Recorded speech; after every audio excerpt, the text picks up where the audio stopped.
He arrived at the gate just after sunrise, carrying a small backpack and a folded piece of paper that had become wrinkled from being read too many times. The air smelled like salt and metal, a mix of ocean wind and the heavy gates that stood between him and the place he had dreamed about for years. The Navy training base wasn't just another location to him.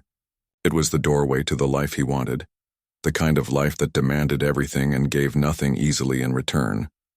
He had worked for years to get here, long nights at the gym, endless runs in the cold, swimming laps in freezing water until his muscles felt like stone. All of it was for this moment. He wasn't the strongest or the biggest, but he had something that didn't break easily: his will. When he reached the security gate, 2 guards stepped forward. They looked at him, then at his backpack, then back at him again. One of them raised an eyebrow and asked, "You lost?" He shook his head. "No, sir. I'm here to report for candidate evaluation." He handed over the letter of recommendation that had been his lifeline, a letter written by a retired Navy SEAL who had trained him in his hometown. The old SEAL had told him, "If you've got the heart for it, this might just open the right door." But the guards didn't even unfold the paper. One of them smirked and said, "You don't look like the kind of guy they bring in here." The words hit harder than expected. He tried to explain. "Sir, I trained for this. I was told to report here this week." The second guard crossed his arms. "And who told you that?" He pointed to the letter. "It's all in there. Please just check." The first guard sighed, waved his hand dismissively, and said, "Look, this isn't some community gym. This is the SEAL's compound. You can't just walk in because someone gave you a letter. Go home, kid." He stood there silent. His hands tightened around the paper, the edges pressing into his skin. The gate behind them looked taller now, heavier, like it was laughing at him. The rejection didn't surprise him. He had been told no plenty of times before, but this time it stung deeper. This was the moment he had been working toward for years, and now it was slipping away like water through his fingers. He stepped back, unsure what to do next. Cars passed by. Recruits marched inside, and the world kept moving as if his dream didn't matter. He sat down on the curb across the road, staring at the gate. The morning sun climbed higher and the air grew hotter, but he didn't leave. Hours passed. He watched new faces go in, people in uniforms laughing, talking, moving with confidence. Every now and then he'd see someone glance his way, maybe curious, maybe pitying, but no one said a word. He thought about calling home, but he knew what they'd say. "Maybe it's not meant for you." That was the one sentence he didn't want to hear again. By afternoon, his stomach growled. He hadn't eaten since the night before, but he didn't care. His eyes stayed fixed on that gate as if staring long enough might open it. The guards changed shifts, but the attitude stayed the same. One of them even joked, "Still here? You really don't give up, do you?" He didn't respond. He just smiled faintly and said, "Not today." Evening came. The sky turned orange and pink. The sound of the ocean carried softly in the distance. He pulled his jacket tighter around him as the wind grew colder. He could have left then. He could have accepted that maybe they were right. Maybe he didn't belong. But deep down, something whispered that leaving now would mean giving up on everything he had worked for. He stayed. When the base lights flickered on, casting long shadows across the road, he still sat there staring. He remembered the old SEAL's words. The difference between those who make it and those who don't isn't strength. It's staying power. Most people quit when the door doesn't open fast enough. That thought kept him there through the night. He tried to rest but couldn't. His mind replayed every failure he'd faced. The time he couldn't finish a run. The time he was laughed at for dreaming too big. The countless moments people told him he'd never make it. Maybe they were right. Maybe he wasn't built for this. But then he looked at the folded paper beside him, that letter, and he remembered the man who believed in him enough to write it. That single belief felt like a spark in the dark. By dawn, his eyes were heavy and his body ached. He hadn't slept, but he was still there. The guards who had turned him away earlier walked past, surprised to see him still sitting in the same spot. One of them muttered, "You really don't have anywhere else to be, huh?" He replied quietly, "Just here." They shook their heads and walked off. He didn't care anymore what they thought. He wasn't waiting for their approval. He was waiting for a chance. That chance came not long after sunrise when a group of men jogged up the road toward the gate. They moved with precision, 6 of them, their steps synchronized, their expressions calm but sharp. They weren't regular soldiers. He could tell right away. The guards at the gate straightened up quickly when they saw them. These were SEALs, and the real ones. As they passed by, one of them slowed down, noticing the man sitting by the road. He looked tired, dirty, and completely out of place, but his eyes still carried something steady, something that hadn't broken yet. The SEAL walked closer, squinting slightly. "You waiting for someone?" he asked. The young man stood up quickly, brushing dust off his clothes. "Yes, sir. I was told to report here. I have this letter." He handed it over carefully, almost afraid it might tear. The SEAL opened it and read silently. The expression on his face changed slightly. Not pity, but recognition. When he finished reading, he nodded once. "Stay here." He walked toward the gate with his team, showing the letter to the guards. There was a short conversation, quiet but serious. The guards glanced at the young man, then back at the SEALs. Finally, one of the guards pressed the button. The heavy gates began to open slowly with a deep metallic groan. The SEAL turned back to the young man and said, "Come on, you've waited long enough." He stepped forward, heart pounding, unsure if this was real. The air felt different inside those gates, not lighter but sharper. Every step felt like it carried the weight of all his struggles, all his refusals to give up. As the gates closed behind him, he didn't look back. For the first time in years, he felt like he wasn't standing outside anymore. He didn't know what waited ahead, but one thing was clear. He had finally found someone willing to see past the surface. And that was enough to keep him going. The base looked different from the inside. Everything was organized. The buildings, the sounds, even the footsteps. People moved with purpose.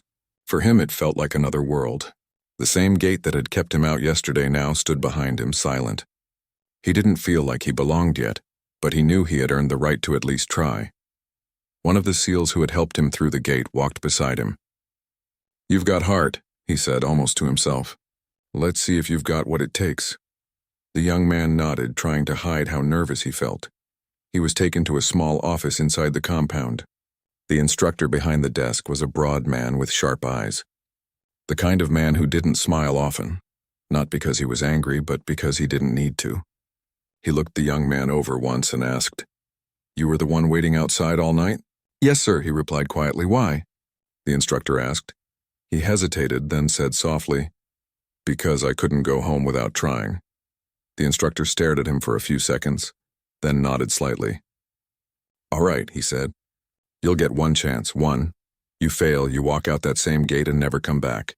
Understood?" "Yes, sir," he said again, his voice steady now. A few minutes later, he was handed a basic uniform, not a full one, just something to train in. As he changed in the locker room, he looked at himself in the mirror. The clothes didn't quite fit, but he didn't care. What mattered was that he was here inside, finally standing where he had dreamed of standing for years. Outside, a group of recruits were already warming up. When he joined them, some stared. They had seen him outside the gate the day before, and now he was suddenly among them. A few whispered things under their breath, but he ignored it. The SEALs who had brought him in stood off to the side, watching quietly. The instructor shouted, "We start with the basics. Show me what you've got." And that was how his test began. The first challenge was push-ups. Simple, but when you've been running on no sleep and almost no food, simple turns into pain quickly. Still, he pushed through. Every time his arms shook, he remembered the guard's voice saying, "You don't belong here." That sentence became his fuel. Then came the run, miles across sand and gravel under the burning sun. The heat pressed down like a weight. Other candidates were faster, but he refused to stop. He wasn't trying to beat them. He was trying to prove to himself that he could finish. Halfway through, his legs started to tremble. He slowed down, almost falling once, but a voice behind him, one of the SEALs, already called out, "Keep moving." That one shout gave him the strength to continue. By the time he reached the end of the course, his body felt like it was on fire. Sweat dripped from his face, his throat was dry, and his vision blurred slightly. But when he looked up, he saw one of the SEALs nod quietly, not with a smile but with respect. There were more tests after that. Swimming, carrying heavy sandbags, crawling under low wires. Each time he thought he couldn't take another step, Something inside whispered, "You've come too far to quit now." When it finally ended, he fell to his knees, his chest heaving, every muscle screaming. The world around him went quiet for a moment. Then slowly, one of the SEALs walked up and said, "You still think you don't belong?" He looked up, exhausted, but smiling weakly. "I don't know if I do," he said, "but I'll keep earning my place every day if I have to." The SEAL reached out a hand and helped him stand. "That's the right answer," he said simply. They didn't clap. They didn't cheer. They just looked at him differently now, not like someone who had wandered in, but like someone who had earned the right to stay. Over the next few days, he began regular training with the others. It wasn't easy. Every morning started before the sun, with runs so long they blurred into hours. His body ached constantly. At night, when everyone else was asleep, he sometimes sat alone, looking out at the dark water beyond the base. The sound of the waves reminded him of home, and of the promise he had made to himself to never stop trying. Some of the recruits who had doubted him before began to respect him quietly. They saw that he never cut corners, never complained, never gave up. He wasn't the fastest or the strongest, but he was the one who stayed standing when others dropped out. That earned him something better than praise. It earned him trust. One evening after a long training session, one of the SEALs who had helped him get inside found him sitting near the training pool, his feet dangling in the water. "You did good today," the SEAL said. "Thank you," he replied, still catching his breath. "You remind me of someone," the SEAL said thoughtfully. "A kid who wanted this so bad that even when everyone told him to quit, he just kept showing up. That kind of heart doesn't quit, and it doesn't go unnoticed." The young man didn't say anything. He just nodded. Compliments didn't matter to him as much as the work itself. He wanted to earn every inch of progress. A few days later, during a particularly tough drill, he slipped while carrying a heavy log with his group and fell hard. His shoulder hit the ground, and for a second he thought it was over. The instructor shouted for him to get up. Pain shot through his arm, but he did. He gritted his teeth, took the weight again, and kept going. By the end of it, his uniform was covered in mud, his body shaking, but he didn't stop. When the drill ended, one of the SEALs came over and said quietly, "You just proved something to everyone watching, including yourself." That night, lying on his bunk, he couldn't sleep. His shoulder throbbed, but his heart felt light. For the first time, he believed he might really have a place here. Not because someone opened a gate for him, but because he walked through it and refused to leave. The next morning, as the sun rose over the ocean, he laced up his boots and stood ready before anyone else. The cold wind hit his face and he smiled. The same guards who once turned him away passed by on patrol. They noticed him, standing tall, waiting for training to begin. One of them gave a small nod, not an apology, not a word, just a quiet sign of respect. He nodded back. That moment said everything. He still had a long way to go. The real tests were only beginning. But for now, he had proven one thing. He might have come as an outsider, but he wasn't leaving as one. He had earned his place not with words, but with heart, pain, and persistence. The days at the base began to blend together.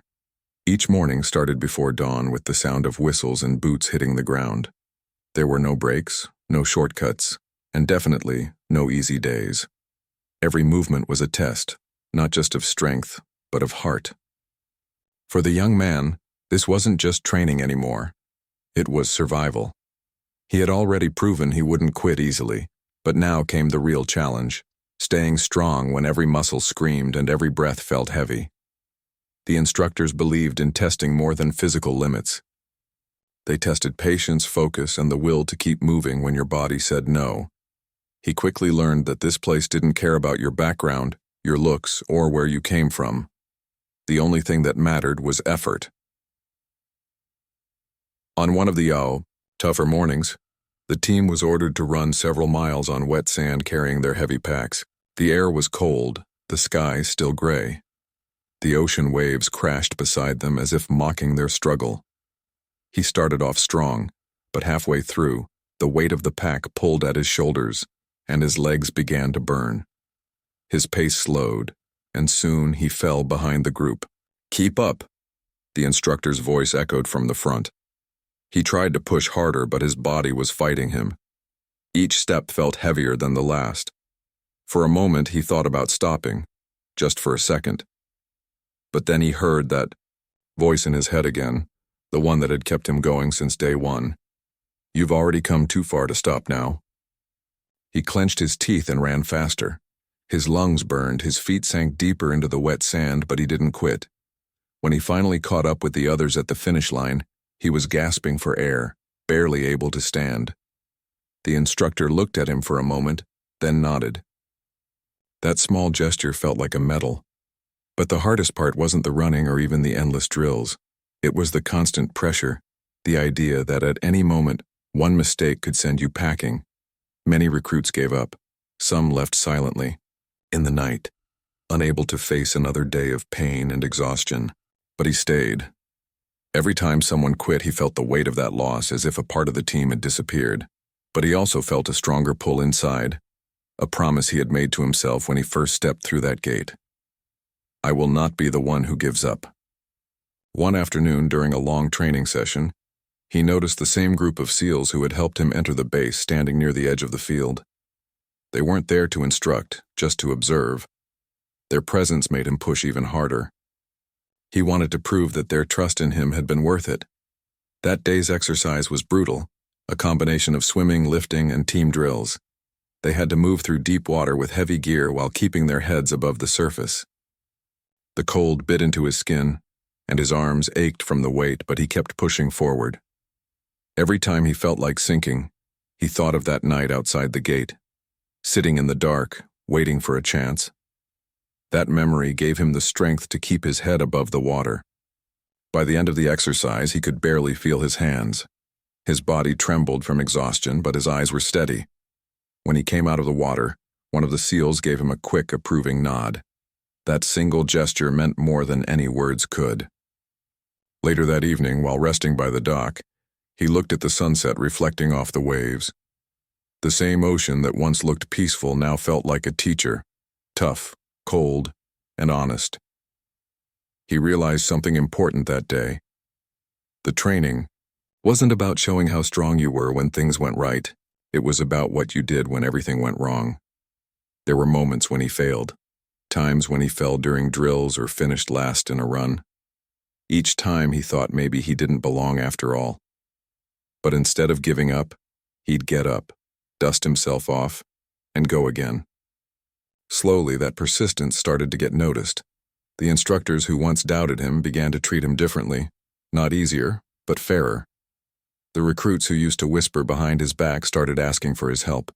He had gone from being the outsider to someone others looked to for motivation. One night, during a rare moment of rest, he overheard two of the SEALs talking quietly near the equipment shed. One of them said, "That kid's got something special. Doesn't matter where he came from. He's got heart." Hearing those words filled him with pride, but also with humility. He didn't see himself as special, just someone who refused to stop. The next week brought what they called the endurance phase. Days of back-to-back physical and mental challenges designed to push every boundary. Sleep was limited, and every hour felt like two. His body was breaking down, but his spirit kept rebuilding itself every morning. One night, during a grueling drill in the mud, the instructor shouted, "This is where we see who's got it and who doesn't." He pushed through the pain, his boots heavy with mud, his arms trembling. Around him, some recruits fell to their knees. A few called it quits. He didn't judge them. He understood. But he wasn't ready to stop. He looked ahead and saw the lights from the training compound glowing in the distance. That light became his goal. Step by step, he kept going until he finally crossed the line, barely able to stay upright. When the instructor came over, he didn't say a word. He just patted him on the shoulder, a quiet acknowledgement that meant everything. After everyone was dismissed, he sat alone for a while, staring at the night sky.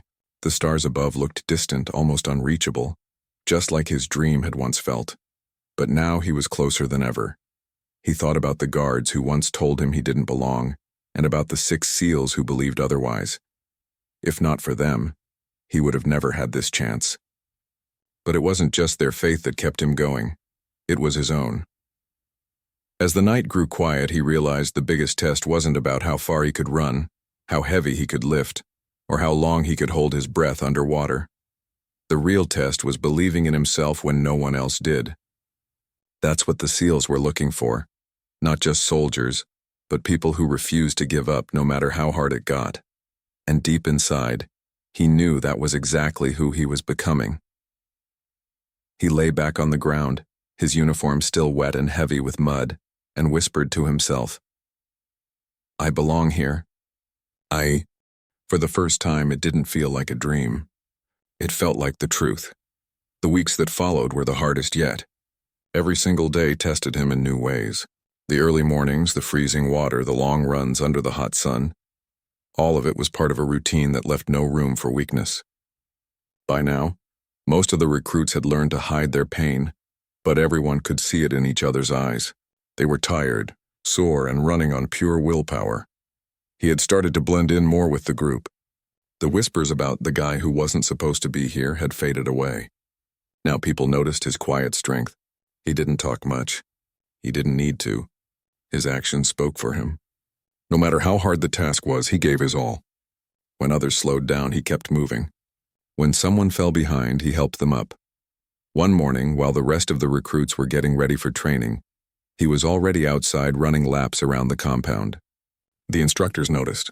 So did the guards at the gate, the same ones who had once turned him away. One of them leaned on his post, watching him run in the cold. When he passed by again, the guard said softly, "Didn't think you'd still be here." He smiled faintly, still breathing hard. "Neither did I," he said before running off again. That short exchange stayed with him. It wasn't anger or pride that he felt. It was quiet satisfaction. He wasn't trying to prove them wrong anymore. He was just proving himself right. Later that day, the recruits were assigned to a team exercise, building a makeshift raft out of barrels and ropes, then paddling it across the bay. It sounded simple, but the current was strong and the wind unforgiving. Many teams struggled to even get their raft to stay together. He was chosen as one of the leads for his group. They worked together for hours, tying knots, adjusting ropes, and trying to keep the barrels steady. When it was finally time to launch, the raft started to tilt. A few recruits panicked, shouting directions at once. He took a deep breath and said calmly, one voice, "Let's move as one." Something about the way he said it made everyone stop and listen. He wasn't louder than the others and just steadier. They followed his lead, and slowly the raft began to move. The waves were rough, but they paddled in rhythm, keeping balance with every stroke. By the time they reached the other side, their raft was the only one that hadn't fallen apart. When they stepped back onto the shore, soaked but smiling, the instructor gave him a long look. "Not bad," he said. That was the closest thing to praise anyone got around here, but it was enough. That night, as the team sat together eating their rations, one of the recruits said, "I didn't think we'd make it out there today." "You kept us calm," he just shrugged. "We made it because no one gave up." Moments like that slowly built something important, respect. Not the kind that comes from titles or ranks, but the kind that grows quietly when people see who you really are. Still, the journey wasn't smooth. There were days when doubt crept back in. There were times when his body simply couldn't keep up. During one training run, his leg cramped so badly he could barely walk. The instructor shouted for everyone to keep moving. He bit down on the pain and limped forward. Every step was agony, but he refused to stop. When he finally crossed the line, he fell to the ground. The instructor looked down at him and said, "That's the kind of pain that builds strength." Over time, even the SEALs who had once just observed started talking to him more. One of them told him, "You've got the mindset. You're not here to impress anyone, and that's what makes you stand out." Those words stayed with him. The same guards at the gate began to see him differently too. They watched him pass by every day, no longer as an outsider but as one of the team. One afternoon, when he was returning from a long drill covered in mud, one of the guards gave him a nod and said, "Didn't think you'd last a week. Guess I was wrong." He smiled and replied, "Guess we both were." It wasn't a conversation filled with pride.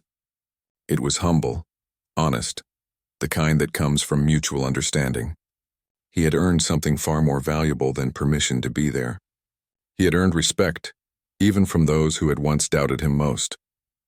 As the training got tougher, he started to notice something else. The SEALs who had helped him on his first day didn't step in anymore. They didn't have to. They had given him the start, and the rest was up to him. And he wanted to make sure that if they ever looked his way again, they'd feel proud they opened that gate for him. One evening, during endurance drills, it began to rain heavily. The ground turned slippery and every movement became harder. The recruits were soaked cold and struggling to stay upright. The instructor shouted, "No one leaves until this course is done." He pushed forward through the mud, crawling under ropes, climbing walls, and dragging himself over obstacles. His clothes were heavy with water and his hands were raw. When he reached the final climb, his arms almost gave out. For a second, he thought he couldn't make it.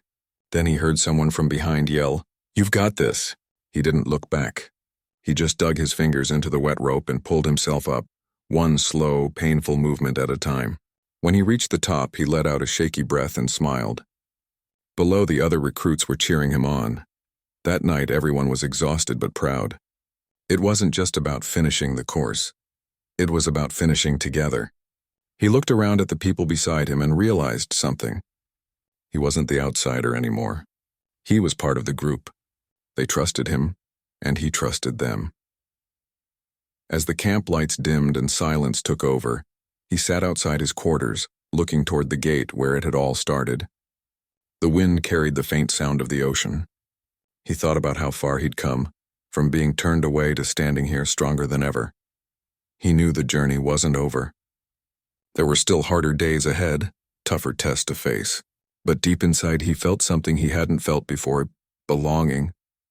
Not because someone gave it to him, but because he had earned it. When one of the SEALs passed by and saw him sitting there, he said, "You've come a long way." He nodded slowly. "Still a long way to go," he replied. The SEAL smiled. "That's exactly why you'll make it." The man looked back at the gate one last time before heading in for the night. The place that once told him he didn't belong was now the same place shaping him into someone stronger than he'd ever been. And for the first time, he didn't need anyone else to tell him he belonged. He knew it in his heart. The final phase of training began before dawn. The recruits stood silently in the cold, their faces showing both exhaustion and quiet determination. They had already gone through months of pain, fear, and endless challenges. But this phase was different. It was called Hell Week, and it was known to break even the toughest. He looked around at his team, the same group that had once doubted him, the same men who now stood beside him like brothers. No one spoke, but they all knew what was coming. For the next several days, there would be no proper sleep, no comfort, and no escape. It would be pure endurance, physical and mental. The first day began with ocean drills. The wind was sharp, the waves strong. The instructors shouted commands as the recruits ran into the freezing water. The cold was like a shock that reached deep into the bones. Within minutes, everyone was shivering uncontrollably. But he didn't think about the cold. He just focused on staying in formation, helping the man next to him. Hours passed like that, waves crashing, orders shouted, bodies pushed to the limit. When the group finally stumbled out of the water, the instructors ordered them to roll in the sand. Every inch of their uniforms was covered in grit. The cold wind stuck the sand to their skin. The instructors called it sugar coating. It wasn't meant to be funny. Still, no one quit. They were past that point now. Every single one of them knew this was about something deeper, finding out what kind of person you truly are when everything else is taken away. That night, while others tried to rest during a short break, he sat by the shore staring at the dark horizon. The sky was heavy with clouds and the sea roared endlessly. His hands were bleeding from rope burns, his legs ached, and his eyes stung from exhaustion. Yet somewhere deep inside there was peace. He had stopped fighting the pain. Now, he accepted it. One of the SEAL instructors walked over and sat down beside him. "Not everyone makes it this far," the man said quietly. He nodded. "I just don't want to waste the chance I was given." The instructor looked at him for a moment. "You already proved you belong here," he said. "Now, you just have to finish." Those words carried him through the next few days. By the third night, almost everyone was running on instinct. They carried heavy logs together, pushed boats over their heads, and crawled through mud under barbed wire. Every task felt impossible, but whenever someone started to fall behind, he was the first to reach out and help. During one of the night drills, the team had to paddle across a rough channel in complete darkness. The current was strong and the waves hit hard. The boat rocked wildly and one of the paddlers slipped, nearly falling overboard. Without hesitation, he grabbed the man's arm and pulled him back.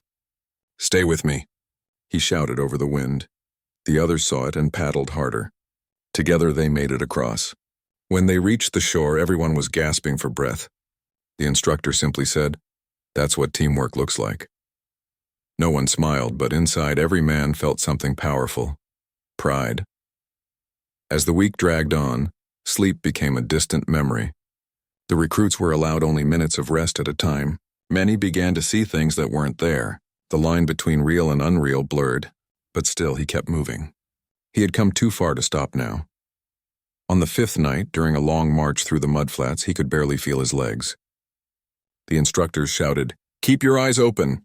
Keep your team together!" His vision blurred and he stumbled more than once. But each time, someone beside him steadied him, the same men he had helped before. By dawn, when they finally reached camp, the sky was painted with pale orange light. The instructors blew their whistles, signaling the end of Hell Week. For a moment, no one moved. Then slowly the reality sank in. They had made it. Some fell to their knees, some cried quietly, and others just stood there too tired to feel anything. He stood among them, looking around, realizing that this moment would stay with him forever. Later that day, the commanding officer called the group together. "You've earned more than a uniform," he said. "You've earned the right to stand beside those who never give up. You've earned respect." As the officer handed each of them a patch, symbolizing completion, the guards from the gate stood in the background, watching. When it was his turn, the officer looked at him and said, "I heard you had a hard time getting in here." He nodded slightly. "Yes, sir," the officer smiled. "Sometimes the ones who take the hardest path end up teaching everyone else what determination really means." When the ceremony ended, he walked past the same guards who once told him he didn't belong. They didn't say anything at first. Then one of them stepped forward and said, "You proved us wrong. You belong more than anyone." He smiled humbly. "I didn't do it to prove anyone wrong," he replied. "I just didn't want to walk away from something I believed in." The guard nodded slowly with respect in his eyes. "Well, you did more than just believe. You showed what belief looks like in action." That night, he packed his things quietly. Outside, the camp lights flickered against the dark sky. The air was cool, and the sound of the ocean carried softly in the distance. He thought back to the first day, standing outside that gate, feeling small, uncertain, and unwelcome. Now, as he looked around, everything felt different. Not because the place had changed, but because he had. He realized that belonging wasn't about being accepted right away. It was about proving day by day that you were willing to do the work, to show up, to give everything, to never quit. Before leaving, he walked one last time to the gate. The guard on duty gave him a simple salute. He returned it and smiled. As he stepped out, the morning sun broke through the clouds. The world felt wider, brighter. He didn't know what challenges lay ahead, but he knew one thing for sure. He was ready for them. Because now, he carried something inside him that no one could take away. Not a title, not a rank, but a quiet, unshakable belief that no matter where you start, if you refuse to give up, you can build your own place in the world. He looked back one last time, then turned toward the horizon. His journey had begun with rejection, but it ended with strength, respect, and belonging, earned the hardest way possible, through heart and perseverance. And as he walked away, the sun rising behind him, it was clear. The man who once stood outside those gates was gone. In his place stood someone stronger, someone who had proved that true belonging isn't given. It's earned.